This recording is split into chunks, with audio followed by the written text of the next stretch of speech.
The official rock climbing Olympic debut was in the summer 2021 Olympics in Tokyo, and it was pretty hype. 4 sports will be making their Olympic debuts at the Tokyo Games: karate, skateboarding, surfing, and sport climbing.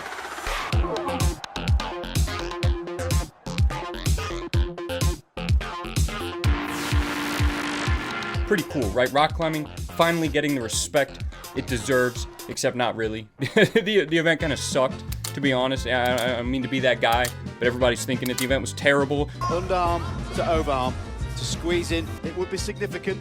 These finger holds tiny, and they bend their toes underneath to try and get that almost extra dynamism. The entire event was a shit show. You had iconic professional climbers, legends, and then you had this guy. Who the fuck is this? I don't even know who this is. I mean, it doesn't matter. He won. But with the help of advanced technology, generative AI, and my massive brain, I have recalculated the scores of the last Olympics using the official International Federation of Sport Climbing scoring system, you know, the one that actually works. We'll get into everything that went wrong with the Olympics, including the scoring, and subsequently how I fixed each issue, starting with the biggest issue, speed climbing. You see, in traditional climbing competitions, having lead climbing and bouldering, the primary 2 disciplines for competition, mushed together in a combined format, actually works pretty well. You simply do 100 points for each format and 200 points total. You combine your scores out of 200. Whoever has the most points wins. Pretty simple. But the Olympic Committee was like, listen, we already put your lame-ass sport in the Olympics. All right, we at least want the cool one in there, right? The one where you climb really fast. It looks crazy. False start from Duffy. He goes. First false start we have seen. We want that one. And normally you'd think it was a fair compromise, right? Just throw speed climbing into the mix, everybody's happy. But the problem is, there is no way to score speed climbing. I mean, I found a way, don't worry. I mean, I figured it out. But there was no way for them to score speed climbing. They don't have the big brain like I do. They don't have the generative AI, the advanced technology. So they took this beautiful, perfect scoring system and threw it in the fucking trash. And instead they decided to do like whatever place you get in each event, you multiply that place by the other place, and whoever has the lowest score at the end wins. They turned rock climbing into fucking golf.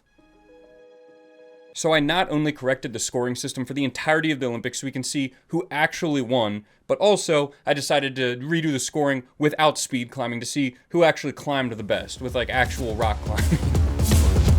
So we're going to start with the women's competition first because it was much less controversial. People really didn't have anything bad to say about it except the scoring system was dumb, but it seemed like the right people ended up in the right place. But there was one problem that I noticed while making this video, while redoing the scoring, and one athlete got fucked. Hard. Really hard. And it was Jessica Pills. So when we look at the scoreboard, we can see Jessica Pills got 6th in speed, 5th in bouldering, and 3rd in lead. Pretty unremarkable scoring, right? It doesn't seem like she really got screwed over that bad. She didn't place very well. But if we stick to the scoring system set in place by the Olympic Committee, but just take out speed climbing, we can see Jessica Pills actually would have gotten 4th place without speed climbing. Now I know a bunch of you were thinking, so what? she still didn't place. What are you getting at? Why are you simping over Jessica Pills so hard? First of all, fuck you. I don't need a reason. Second of all, you'll find out in a second. If we were to take the bouldering and lead results and score them using the official IFSC scoring system, you can see that Jessica Pills would have gone from 7th place to 2nd place. Now granted, this is still without counting speed climbing, but if we throw speed climbing into the mix, we push it back in there, we can see that she would have gotten 3rd place, meaning that with the fairest scoring system possible, Jessica Pills should have gotten on the podium. She should have gotten 3rd place. She got 7th. Now, we're not going to get into the scoring system just yet and how I did the math and rescored all these things, but these are the final results for the women's using the new scoring system. And you can see Yanya has like double the points of everybody else. You're probably like, what the fuck is going on? Ignore Yanya's scores, all right? If we graded the Olympics on a curve, Yanya would have taken 1st, 2nd, and 3rd place. Now, to find the reason why Jessica Pills got screwed over so badly, we have to take a look at the bouldering section. Here you can see that there are 3 women in the finals that are all within 1 point of one another. This is because the way we score bouldering in competitions is 25 points per boulder, 4 boulders for 100 points total.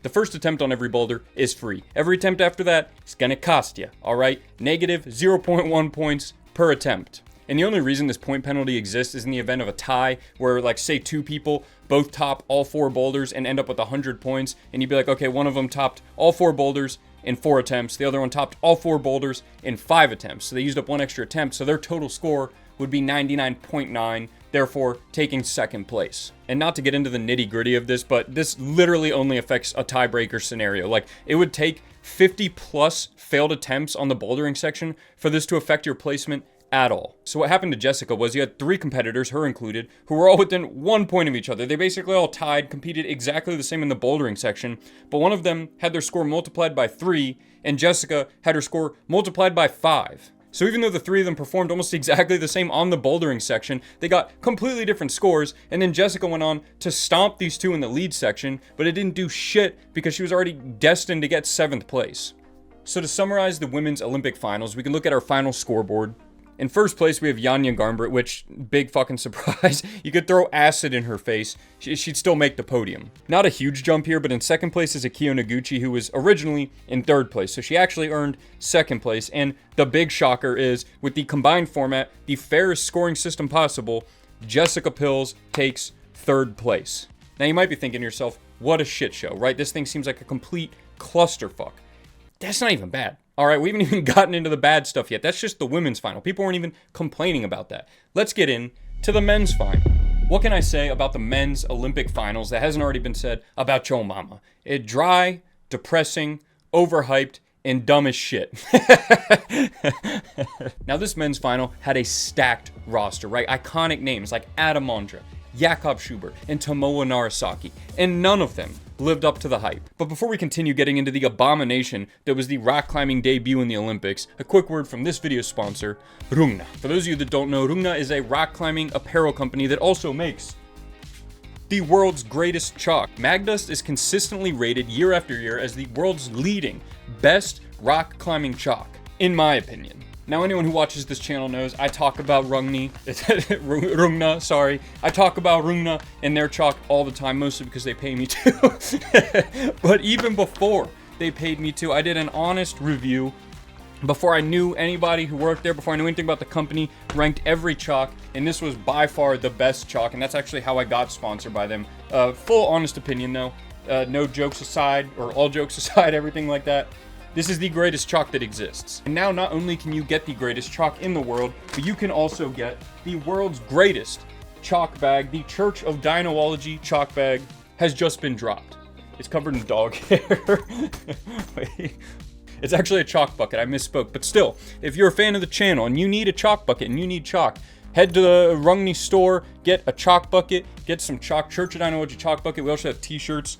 I'm not wearing it right now. Just imagine this logo right here on a white shirt. That's what it is. Church of Dinology gear, chalk, best chalk in the world. Click the link in the description below. With every purchase of a Church of Dinology chalk bucket, you get free mag dust. I'm not gonna lie, even though I am biased, that's a pretty solid deal. You get free mag dust with the chalk bucket. I mean, they're not gonna leave you hanging. Look, you get the chalk bucket, you gotta put chalk in it, so you get free mag dust. This is the bundle right here. That's a pretty sick deal. Anyway, pick yourself up a chalk bucket, pick yourself up some mag dust, and let's get back to the video. It's time for a quick recap. We start off with speed climbing. Coming in last place is Jakob Schubert. Big surprise there. A guy who doesn't give 2 shits about speed climbing takes last. No big deal. Coming in 6th place just ahead of Jakob is Nathaniel Coleman, followed by Colin Duffy, and big surprise here, Adam Ondra. Coming in 3rd place was Mikhail Moam. In 2nd place, Tomoa Narasaki. Neither of these were that shocking. These are both the big dogs, right? The big threats coming into speed climbing. But the big surprise, 1st place, is Alberto Gines Lopez. This is the guy I was talking about before. And spoiler alert, this turned out to be kind of a big deal. So next we move into the bouldering section, starting with boulder number 1, the slab boulder. First up is Alberto, who does manage to secure the zone hold, but does not end up sending the boulder, followed by Nathaniel Coleman, who flashes the boulder, Jakob Schubert, flash, Colin Duffy, flash, Adam Ondra, flash, 2nd attempt, Tomoa Narasaki, flash, Mikhail Moem, flash. Basically, everybody flashes this boulder except Adam Ondra, who got it in 2 tries, and Alberto Gines Lopez, who didn't send it at all. Moving on to boulder number 2, the Dino boulder. Alberto is up first. He sticks the Dino on his 6th attempt, but is unable to top the boulder. Next up is Nathaniel Coleman, who sticks the Dino on his 2nd attempt, and eventually on his 3rd attempt is able to top the boulder as well. Next up is Jakob Schubert, who does eventually stick the Dino on his 5th try, but is unable to top the boulder. He also has this pretty nasty fall. It's kind of funny. Sorry, Jakob. It's kind of a funny fall. Next up is Colin Duffy, who sticks the Dino on his 3rd attempt, but is also unable to top the boulder, followed by Adam Ondra, who is unable to do the Dino at all. This is important, it comes up later. The last two, once again, being Tomoe Narasaki, who sticks the dyno on his second attempt but is unable to send the boulder, and Mikao Moam, who flashes the dyno but never ends up sending the boulder. So quick summary, everybody except for Alberto sent boulder number 1, and nobody except Nathaniel Coleman sent boulder number 2. And now we move on to the third and final boulder, boulder number 3. I already said the third boulder, god damn it. And now we move on to the third and final boulder, this thing. Fuck this thing. For those of you that didn't watch the Olympics, this boulder was way too hard. Boulder number 3, everybody got the zone on their first attempt and nobody topped it. So everybody got the exact same score on this thing. I heard people speculate that it's like V14, which I know you're like, pro climbers claim V14. Not in 4 minutes, they don't. So here are our final placements for the bouldering section. As you can see, Nathaniel Coleman easily secured first place, being that he was the only one that was able to top boulder number 2. In second, third, fourth, and fifth place, we have Mikao Moam, Tomoe Narasaki, Colin Duffy, and Jakob Schubert. All of them are within 0.5 points of one another, which also will be important later because, as you can see, their placements don't reflect how close to each other they actually were. They all had the exact same score, like they all topped and zoned the exact same amount of boulders, but in slightly different number of attempts. And in 6th place is Adam Ondra, since he was the only one that wasn't able to stick the dyno. And in 7th place, coming in last, was Alberto Hines Lopez, as he was the only one that did not top a single boulder. That's right, the rock climbing Olympic gold medalist didn't top a single boulder in the bouldering section. And finally, we have the lead section. I'm just going to rattle these off really quick. Up first was Tomoe Narasaki, who got to hold 33 out of 45. Next up was Mikao Moam, who got to hold 23 out of 45. After him, Nathaniel Coleman, who got to hold 34 out of 45. After Nathaniel Coleman, we have Adam Ondra, who got hold 42 out of 45. Alberto Hines Lopez at hold 38 out of 45. Colin Duffy at hold 40 out of 45. And one competitor left, Jakob Schubert. Now, at this point, the Olympics are almost over, right? We've been through so much. We went from speed climbing to a terrible bouldering session to the lead wall. Jakob Schubert is climbing on the lead wall. He's getting close to the top. At this point, Adam Ondra is in first place. Everybody's stressed out. They have no idea where they're going to place. Are they going to get a medal? We don't know. All we know is that Adam Ondra is in first place until Jakob Schubert passes where Adam Ondra got to and actually ends up topping the entire lead route.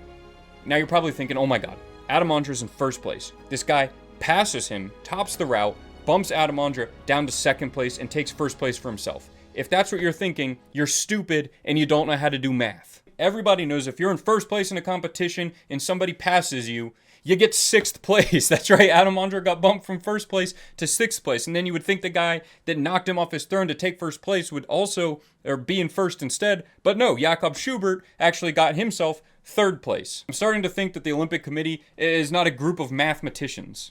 So now let's take a quick look at our final scores for the Olympics. In first place, we had Alberto Hines Lopez, followed by Nathaniel Coleman in 2nd place, and Jakob Schubert in 3rd.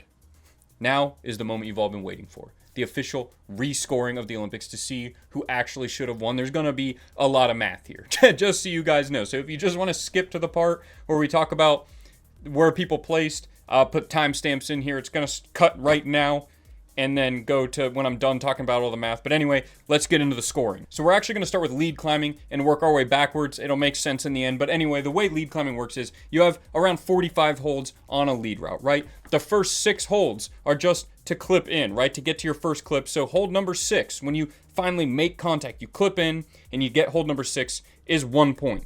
If you're wondering why the first 11% of the lead wall is only worth 1 point, it's because you climbed a V0 to get to the first clip, all right? It doesn't mean shit. Holds 7 through 15 are 1 point each, meaning that once you get to hold 15, you've secured 10 points. Holds 16 through 25 are 2 points each, meaning that once you secure hold 25, you've gotten 30 points.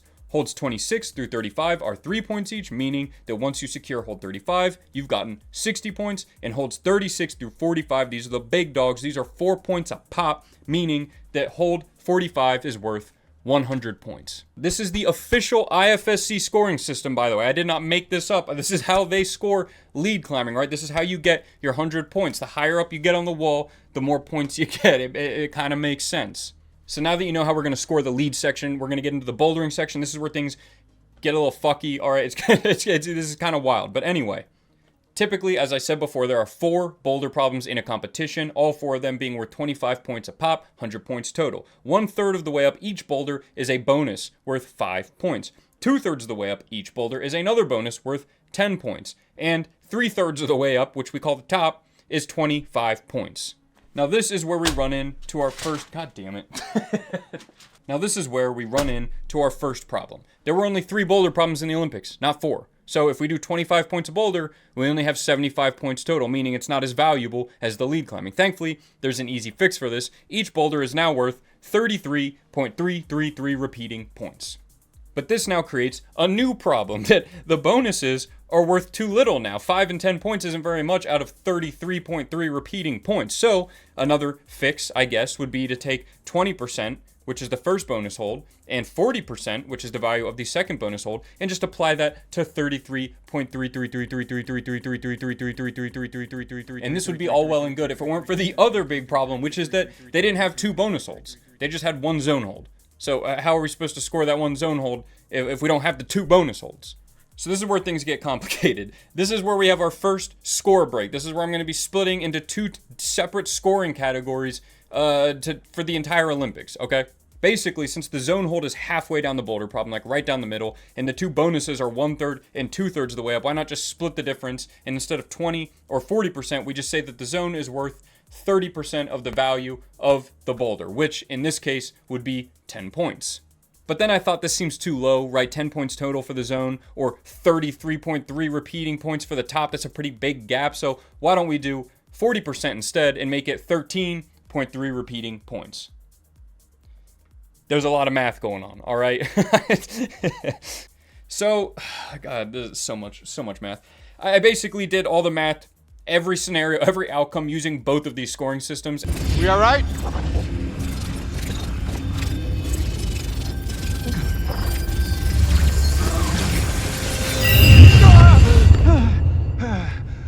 Be back, Jeremy. Hey, what was that?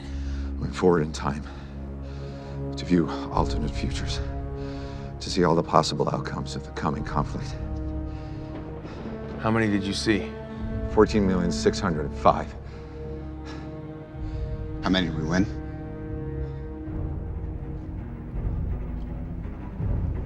I'm going to be 100% honest, it was not worth the time. There was one slight little part, one little scenario where 2 people flipped by 1 place. That was it. That being said, this is one of 2 point splits that I do, meaning that there are 4 total point outcomes that I created, and they are consistent across the entire board. There are 2 times that 2 athletes are within 1 place of each other across all these different point systems, meaning that my math is much more consistent than the stupid fucking IFSC Olympic Committee dumb brain scoring system.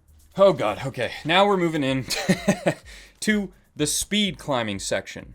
Hold on to your butts. So scoring speed climbing or having it in here at all is just weird as fuck. It was such a dumb idea. The way they do speed climbing is in a tournament bracket format, which you can't score, right? There's no real way to score a tournament bracket. Now, obviously, the simple solution would be last place gets 0, first place gets 100, and you divvy up the points in a linear fashion amongst all the other athletes in between. And you know what? I did that. 16.666 repeating points per athlete per place outside of last place. And if you guys didn't think I took this video seriously, now you know just how serious this actually is.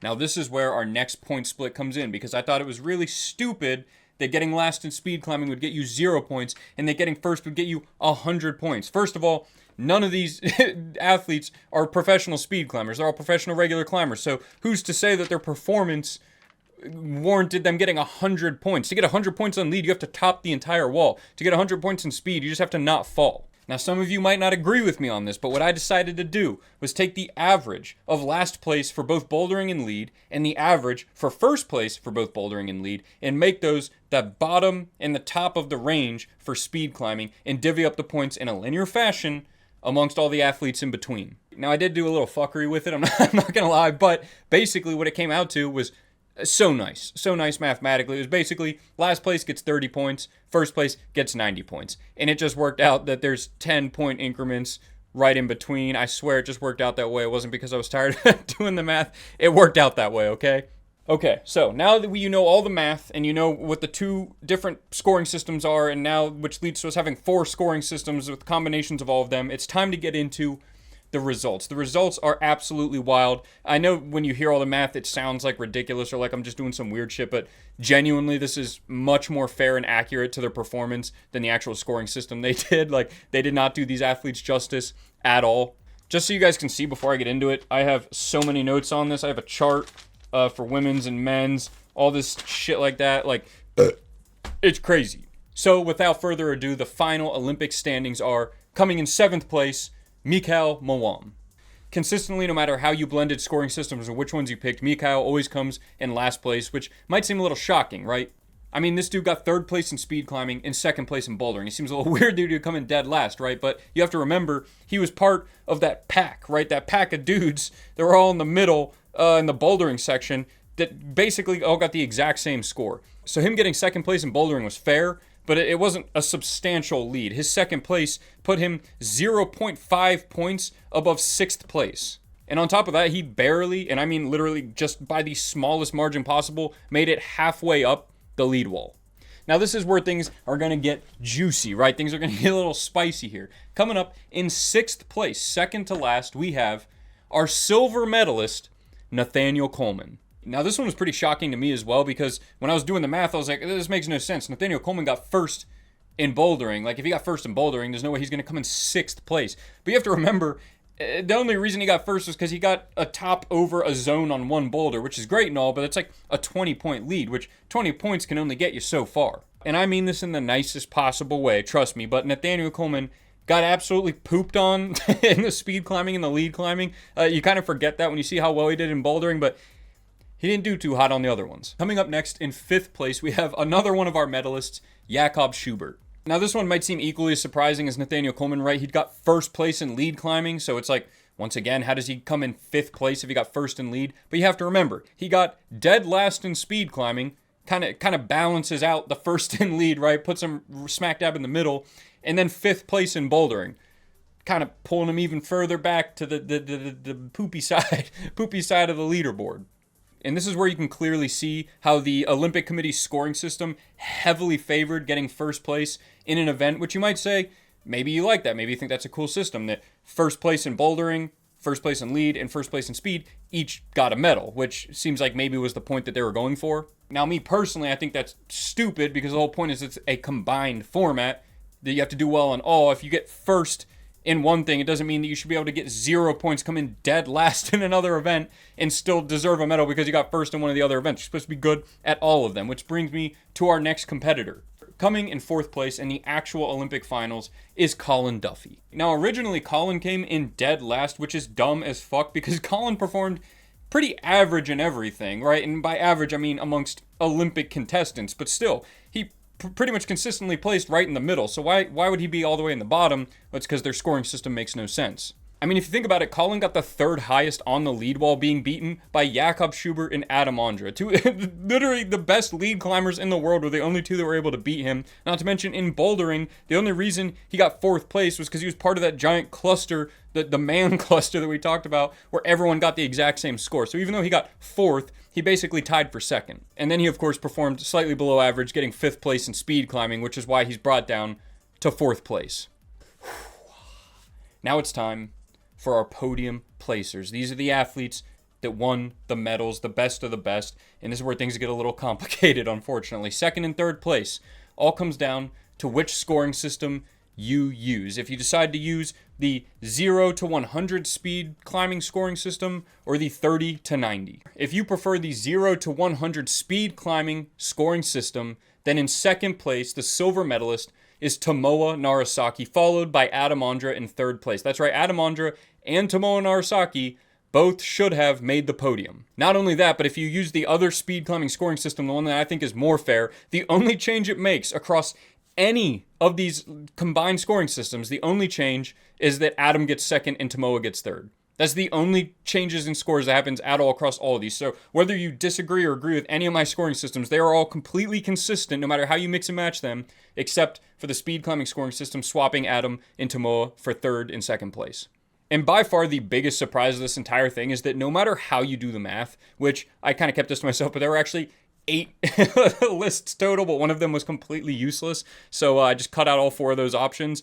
No matter how you do this math, doesn't matter what you do, every single time, Alberto Hines Lopez takes first place in the Olympics. Now, I know a huge amount of you are probably shocked, or at least I like to think so. If you're still watching, you're probably shocked, right? Everyone's like, just wanted confirmation that he didn't deserve gold, right? There's a lot of shit talk online about Alberto Hines Lopez and how he won gold even though he didn't deserve it. Hopefully this puts a little bit of that to rest, because he genuinely did win gold no matter how you spin it. I mean, he did perform extremely consistently across all the disciplines. I mean, he got first place in speed climbing, which it's not his fault that speed climbing is in the Olympics. So if we are counting it, then he took first place. And on top of that, he got fourth in lead climbing, being beaten only by Colin Duffy, who was only beaten by Adam and Jakob. So he was right in the middle. And obviously the elephant in the room is that he got last place in bouldering, right? He came in 7th out of 7 in bouldering. He didn't top a single boulder, which obviously to me is kind of silly that somebody who couldn't top a single boulder wins gold. But you also have to factor in the fact that him not topping a single boulder put him like 20 points behind second place because nobody was topping shit. And I figured now that everybody knows the official placements and where people should have placed, we might want to look at how people would have placed if speed climbing wasn't in the Olympics, but we did the official scoring system. Because if you think about it, this is how it's going to be this summer, right? The Olympics are coming up this summer, and they're going to have lead and bouldering combined without speed. So we can actually get a real look at how everybody would have placed in this format. Coming in third place, our bronze medalist in the combined format is Nathaniel Coleman. That's right, without the drawback of doing poorly on speed climbing, Nathaniel Coleman actually climbed very well. He did very average in the lead route and got first place in bouldering, so getting third place makes perfect sense. In second place, our silver medalist in the combined format, we have Colin Duffy. Colin Duffy got screwed over the most, I think, by speed climbing being in the Olympics, either him or Adam Ondra, because he climbed very well. He was in that pack, the man pile, once again, in the bouldering, and he got third in lead climbing, so he did very well. I mean, in this official scoring system, the IFSC scoring system combined format, he beat Adam Ondra and Tomoa Narasaki. And finally, in first place in the Olympic combined format, our gold medalist, we have Jakob Schubert. I literally went out of my way to make this entire video because I remember watching the Olympics thinking it was the dumbest thing ever that Jakob Schubert did not win gold. To me, it was so obvious that he outclimbed everybody else, like, just by a crazy amount. I mean, obviously I'm a little biased because when you do something cool, like top the lead route and everyone's freaking out, it makes you look stronger than everyone else.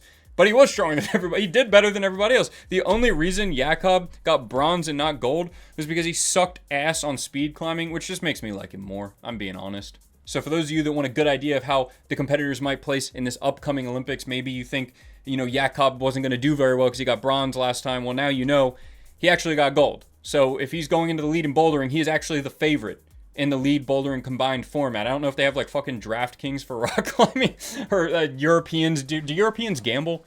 Is gambling legal over there? Is anything legal over there? I don't know what you guys do over there. Put your money on Jakob Schubert. All right. So some final thoughts. The scoring system, absolutely stupid. I don't know if I've said that yet. Terrible scoring system. The fact that one less attempt on a zone on a boulder problem is equally valuable to getting 20 holds higher up on the lead route just makes no sense. It's so stupid. And also Jessica Pills. I mean, going into this, I honestly didn't even think I was going to look into the women's because I was like, yeah, the women's was fine. Nobody, had any issue with the women's. Yanya obviously won. It was pretty obvious. But I'm glad I did because, everyone talked about how Adam seemed like he got screwed over a bit, which, as we can see with the final results, he did. He should have gotten second place. The same exact thing happened to Jessica Pills. She got second to last just like Adam did when she should have gotten bronze. Realistically, this stuff does bother me, though. I take competition and fairness really seriously. I just think it's something worthwhile as a human being in this life to, have fair and fun competitions. I think they're fun. I think they're cool. I think they give you something to admire about humans. And when we're stupid about it and we don't do it right, I think it's just dumb. I feel like at the beginning of this video, I was cracking a lot of jokes, being all funny, and then as it got more and more technical and I started getting more and more heated, it just became like a mathematic rant. Anyway, that's it. I got nothing else for you. That's all. That's everything. I can't think anymore. My brain is fried, man. I'm done. I got flies flying around in here because I crushed an apple in here earlier, and they're mating. Oh, that's cool.